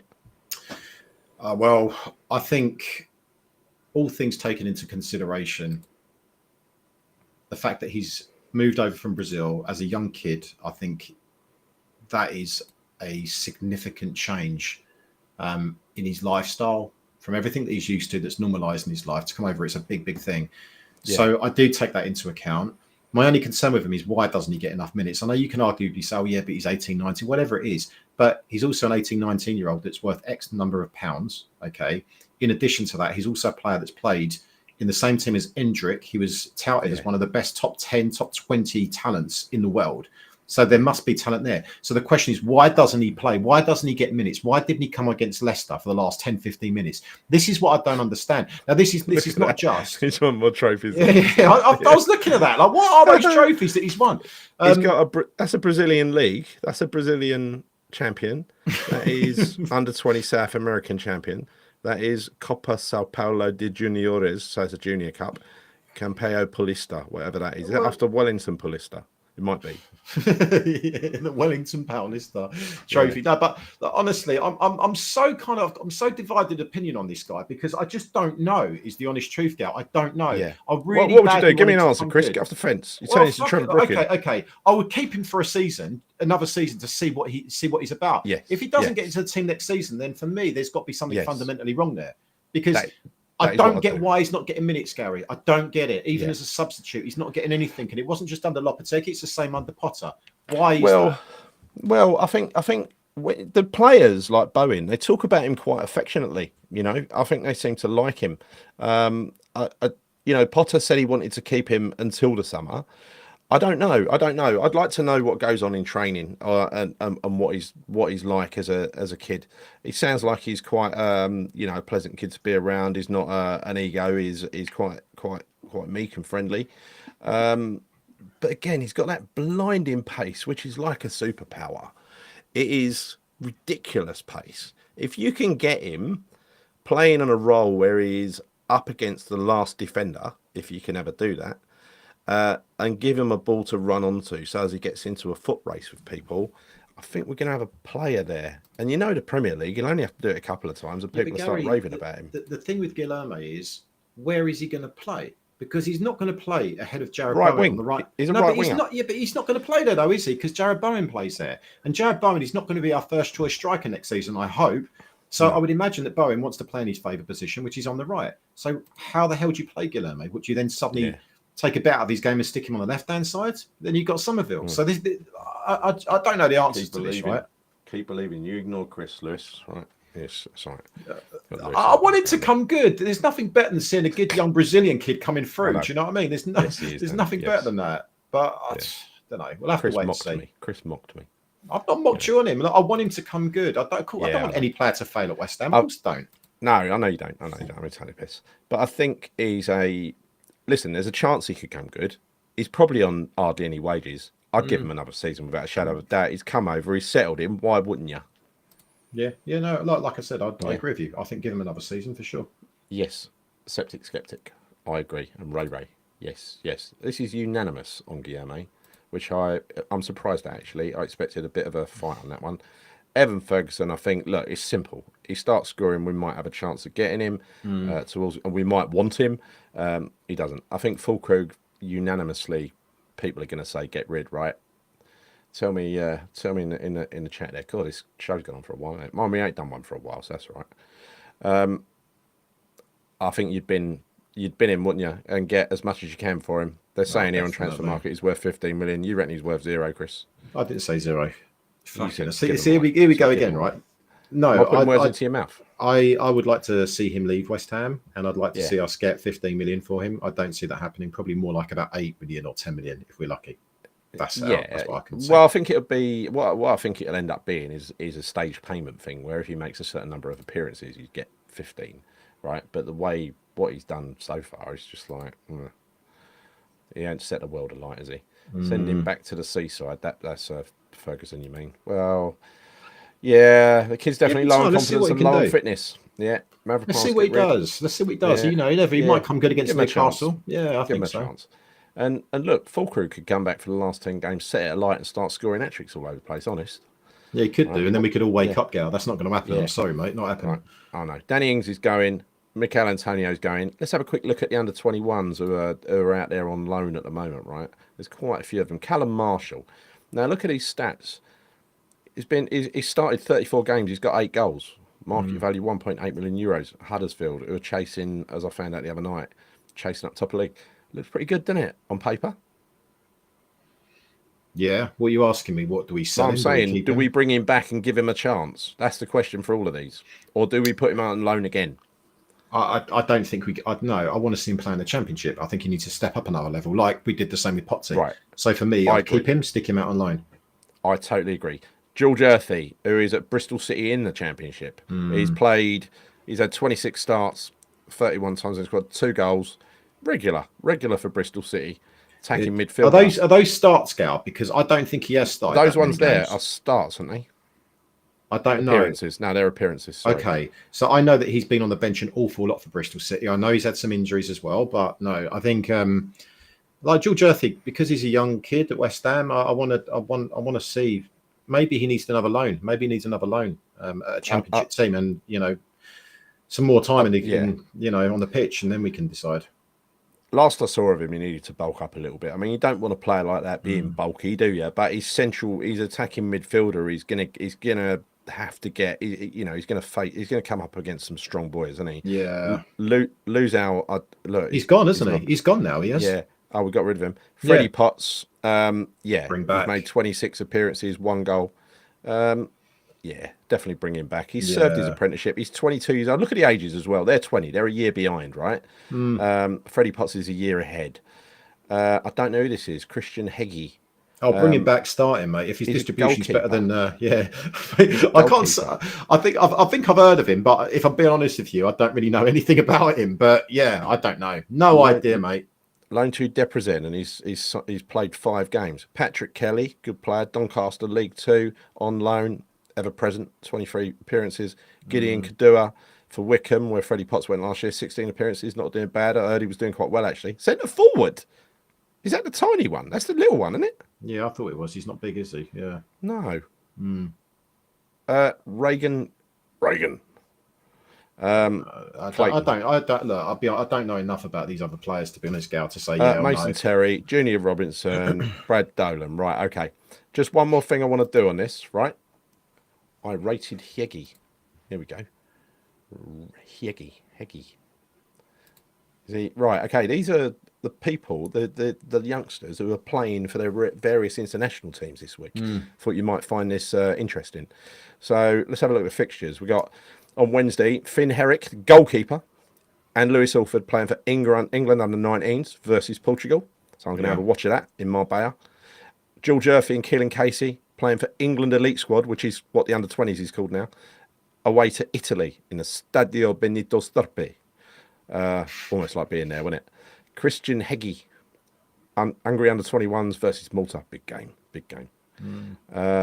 Friday, Aretas Golambekis and Emeka Adiele.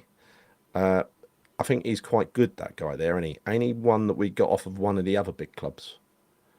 I'm not sure. I really don't know. We did. Gal. But anyway, he's playing for England under 18s. Finn Herrick and Lewis Alford play again. Forbes, Kelly, and Josh Briggs play for Northern under. We're dominating Northern Irish squad against big game against Azerbaijan. Yeah.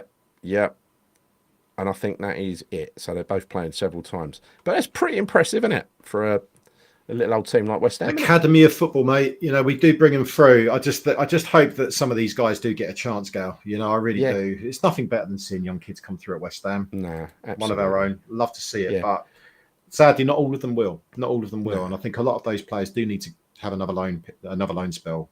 Ideally in the Championship, not League One, as I said. You know, with the likes of say Callum Marshall. If he's good enough, then let's stick him in the Championship and see if he can cut the mustard there as well. Let's one last question for you guys in the chat, right? Bearing in mind who we just discussed, we'd probably get rid of. Can't remember who they were, but it was like Mavropanos, Kudus, various others, right? And all the people who are out of contract. What players would you buy? Just use the acronym. So use CB, water striker, whatever, right? So you know, for me, it would be a sweeper keeper for sure. We need we've got to have a keeper in a Potter team. We need a midfield, a creative midfielder, because I'm assuming we're getting rid of Paqueta. We need a creative midfielder, in my view, and a midfield engine. I think we need 2 strikers, not 1. I think we need a left back stroke left wing back, like we discussed earlier, and probably 1 more centre back to replace Mavropanos. Yeah. That's my list. That's my shopping list. So that's 1, 2, 3, 4, 5, 6, 7. Okay. 7.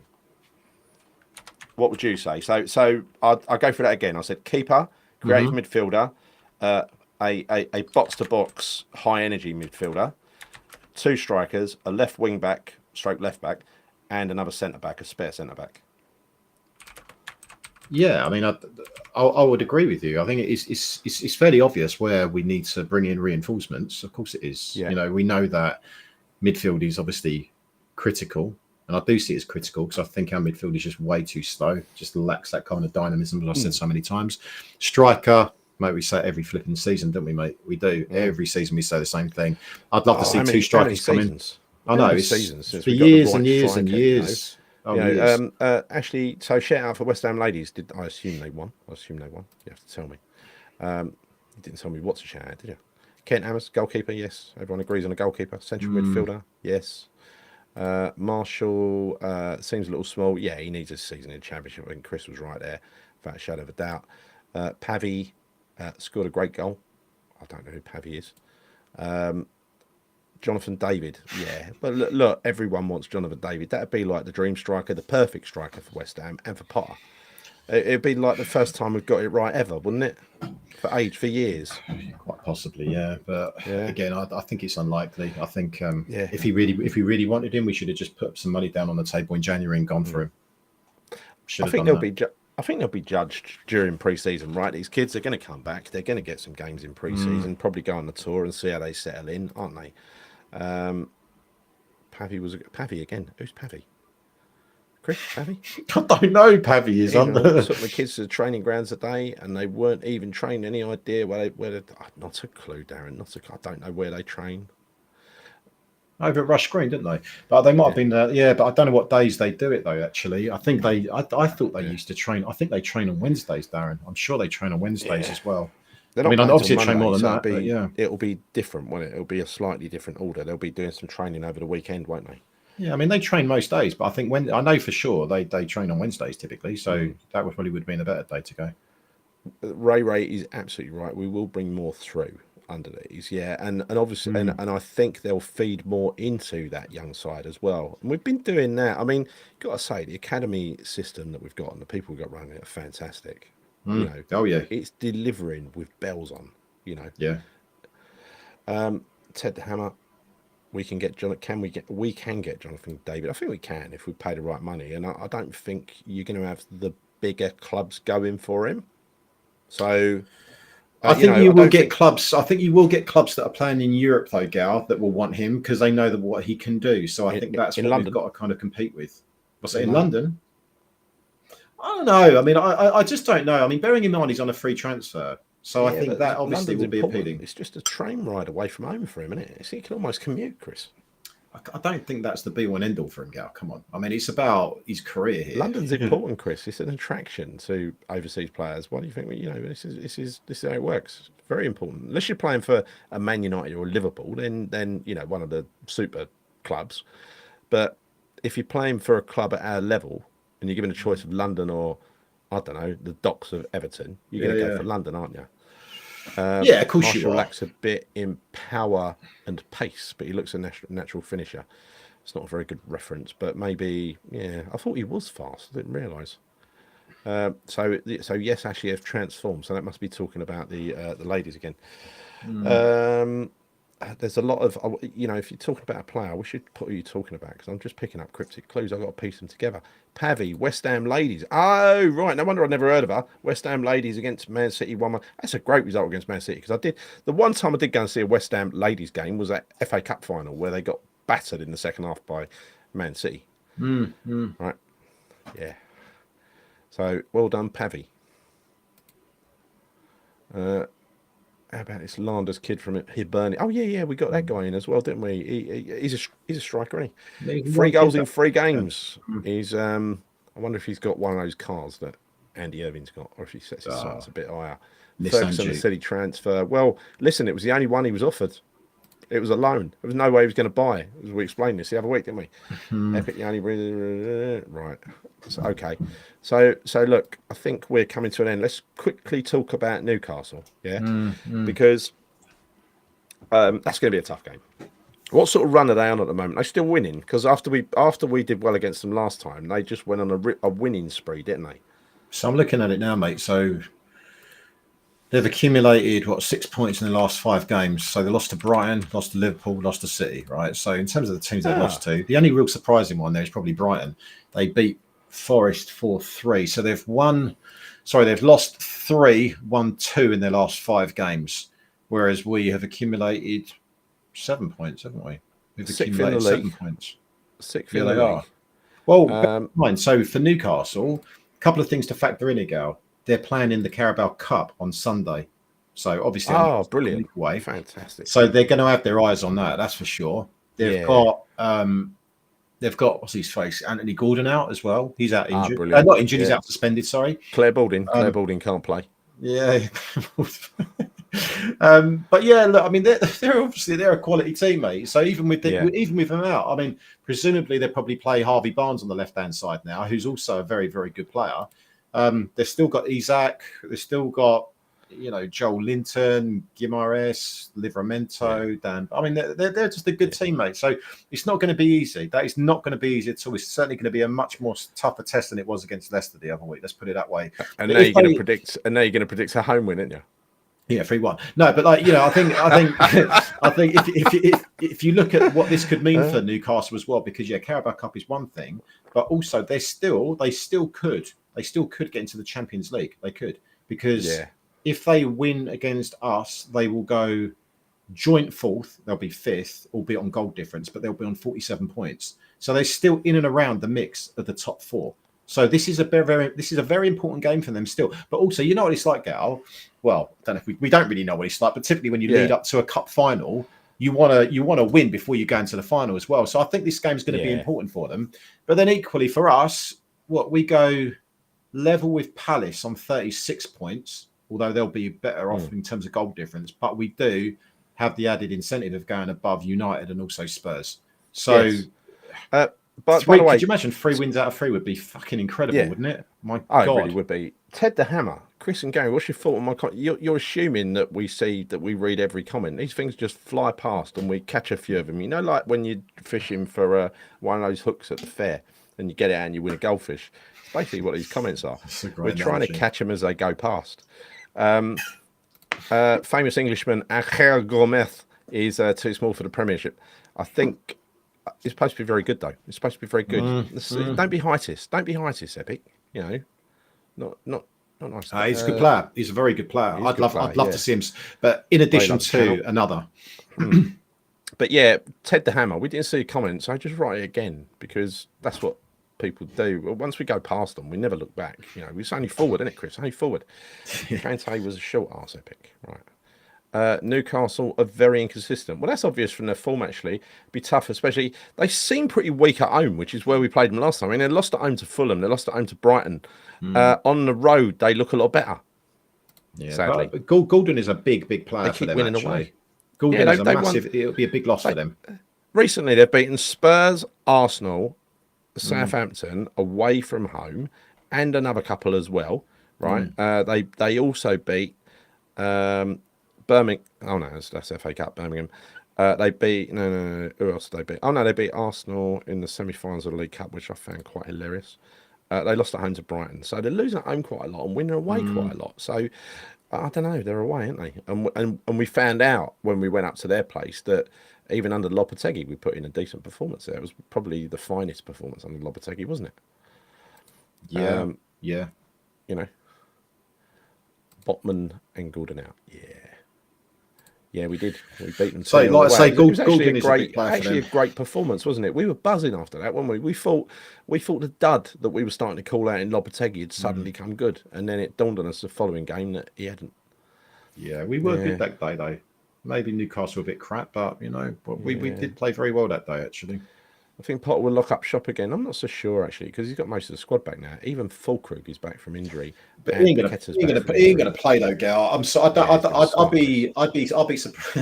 be surprised if he's even on the bench because he's only just come back to training this week, right? I think Lucas Paqueta's probably got a chance, but I would imagine he'd probably be on the bench as well. I don't think he'll start either. I think it will be a fairly conservative lineup. I don't think I think it'll be very similar to what we did against Leicester, mate. I do. I think Paul McCarthy is right here. They will hold players back for the cup final. I think they're going to come to us and roll over, not in the mood. I don't know, mate. I don't know. It's not always the way, though, because I do think they want to make sure their players are fit. Because bear in mind, again, it's nearly a week before the cup final, right? So we play them on Monday. They're playing the cup final on a Sunday. So they want their players to be ready, sharp, maybe a bit of good form going into that game as well. So I don't always agree with that. I know some teams have done that before, but they're not. If they were mid-table and they've got nothing to fight for, I would agree. But they're not. They're fighting for full spots still. I don't think. So can I just say something? I don't think the Leicester performance, it was boring, but it wasn't a bad performance. It was a really easy, efficient performance. They never had a shot at a goal. Yeah, right? It wasn't that entertaining, but it wasn't a bad performance. I don't know how anyone could say that. We didn't need to get out of first gear. We didn't.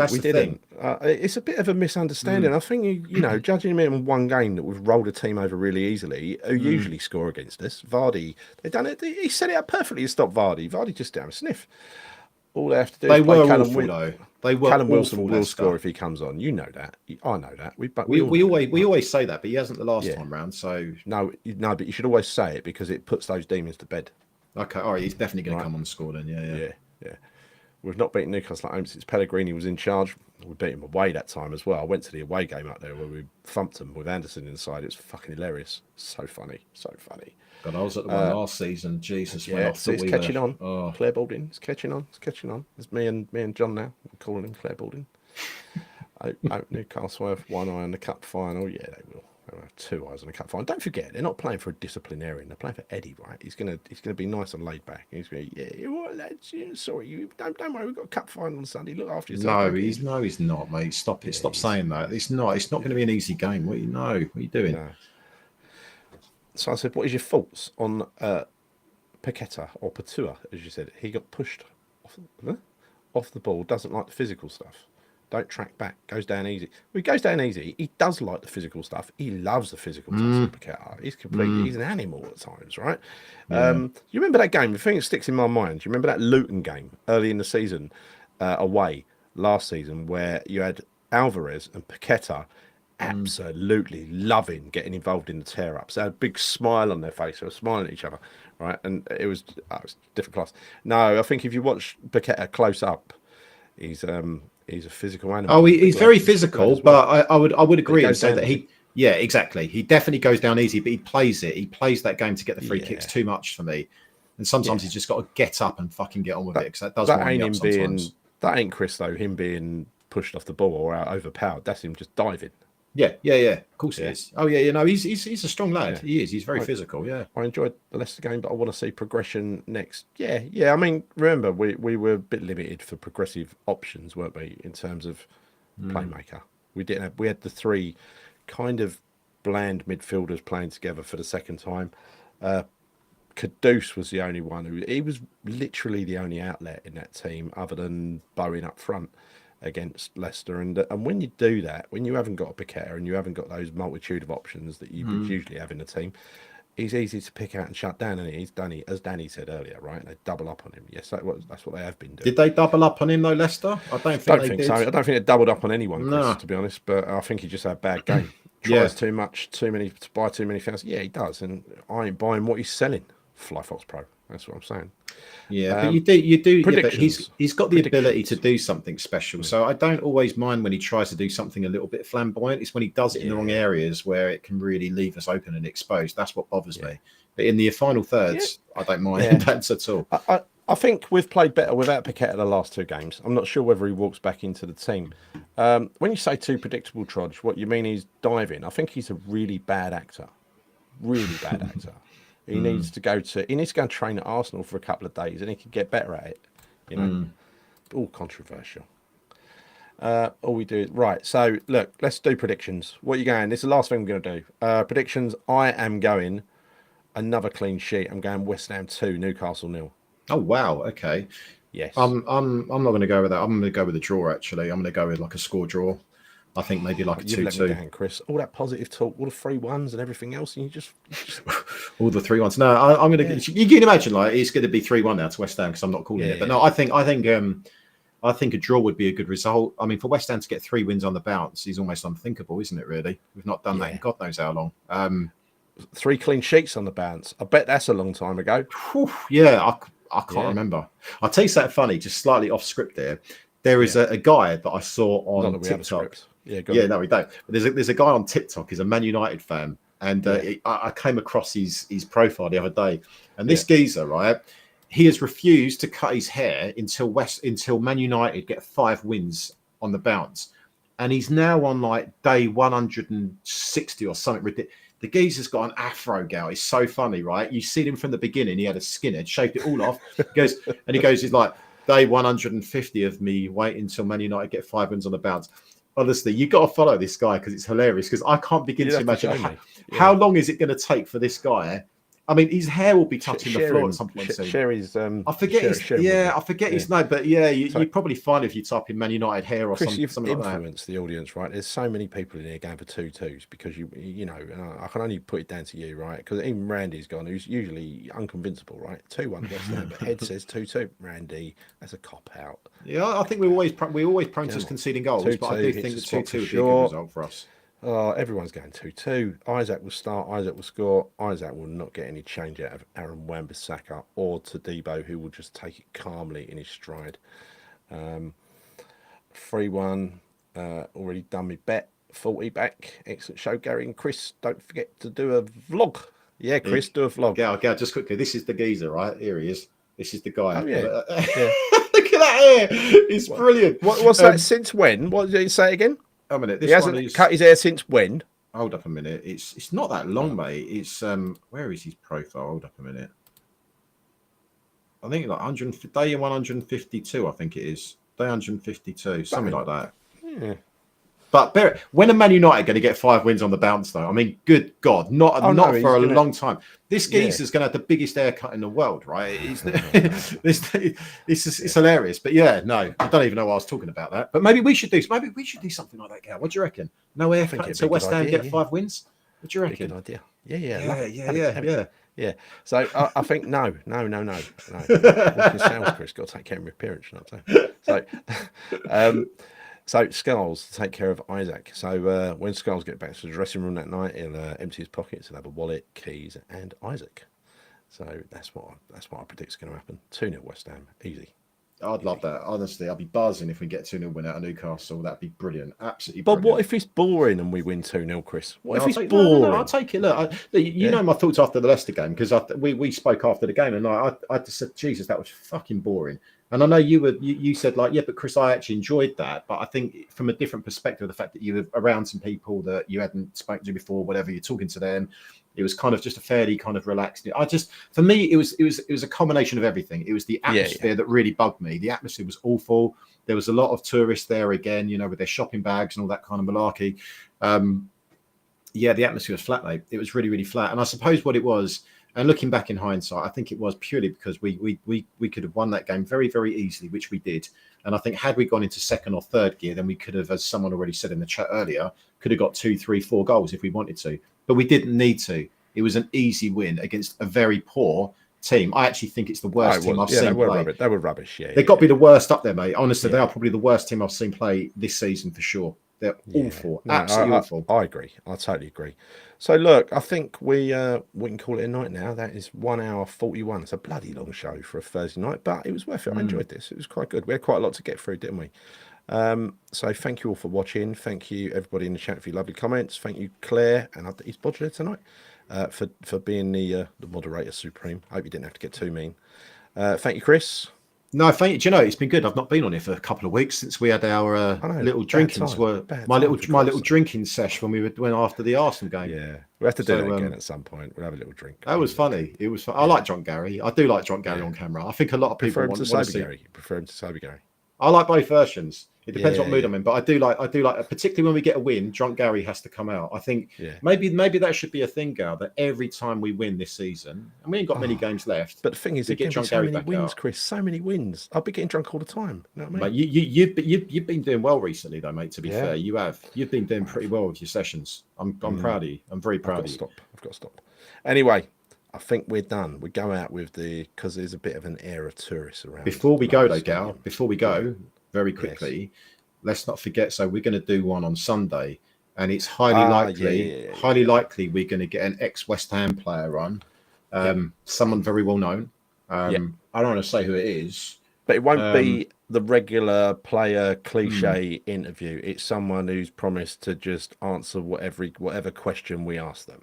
Yeah, that was the kind of caveat. Yeah. Because here's the thing, right? One thing that Gary and I discussed about ex-players, and we've been in contact and conversation with a lot, and also there are certain players that we could get on here if we wanted to, but we don't, because we feel it's been a bit of a rinse and repeat situation. We know exactly what they're going to say, so every question is a rhetorical one.